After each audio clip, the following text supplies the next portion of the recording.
Hi అండి, welcome to 99 అమ్మ recipes. ఈరోజు తక్కువ పాలతో ఎక్కువ నెయ్యి ఎలా వస్తుందో ప్రాసెస్ చూసేద్దాం రండి. మేము డైలీ 1/2 లీటర్ పాలు వేయించుకుంటామండి. ఇవి 2 డేస్వి. మేము 2 డేస్కి ఒకసారి పాలు కాంచుకుంటాము. పాలని ఒక స్టీల్ గిన్నెలో వేసి లో ఫ్లేమ్లో పెట్టి పాలు పొంగొచ్చేంత వరకు హీట్ చేసుకోవాలి. లో ఫ్లేమ్లో పెట్టి కాంచడం వల్ల లోపల ఉన్న వెన్నంతా అండి పైకి ఇలా మేగడలాగా వచ్చి పైకి ఉంటుంది. పాలు పొంగొచ్చిన తర్వాత పాలని గోరువెచ్చగా అయ్యేంతవరకు చల్లబట్టుకోవాలండి. గోరువెచ్చగా వచ్చిన తర్వాత కొద్దిగా పెరుగు వేయాలి. పెరుగు వేసి 12 గంటల పాటు అలాగే పెట్టేయాలండి.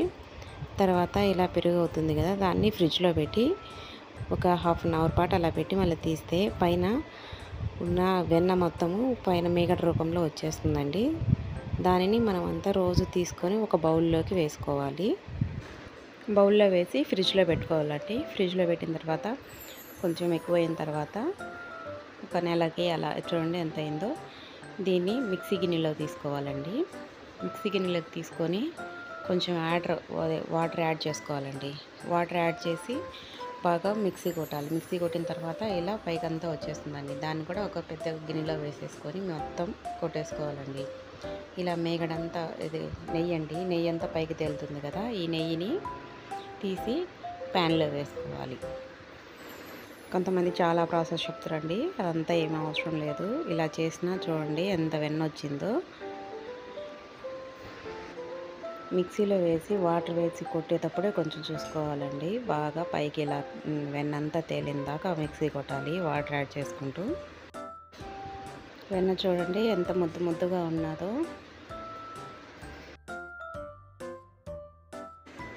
ఈ ప్యాన్ని స్టవ్ మీద పెట్టి హై ఫ్లేమ్లో కాంచుకోవాలండి. బయట దొరికే వెన్న కంటే ఇంట్లో ఇలా చేసుకుంటే అండి చాలా హెల్తీగా కూడా ఉంటాము. బయట అన్నీ డాల్డాలు వేయంటే అవి కలిపి అమ్ముతుంటారండి. చూడండి ఈ నెయ్యి అంతా కరిగిపోయింది. ఇలా నెయ్యి కరిగి స్లోగా కలర్ చేంజ్ అవుతూ వస్తుందండి. కలర్ వచ్చండి లైట్ బ్రౌన్ కలర్ వచ్చేంత వరకు హీట్ చేసుకోవాలండి. ఈ నెయ్యి కాంచేటప్పుడు కూడా అండి ఇళ్ళంతా నెయ్యి స్మెల్తో భలే సువాసన వస్తుందండి. ఇలా రెడ్ కలర్గా వచ్చిన తర్వాత లైట్ బ్రౌన్ కలర్ తర్వాత ఇది వెన్నండి ఎక్కువ రోజులు నిల్వ ఉండాలంటే ఒక స్పూను సాల్ట్ వేసుకోవాలండి.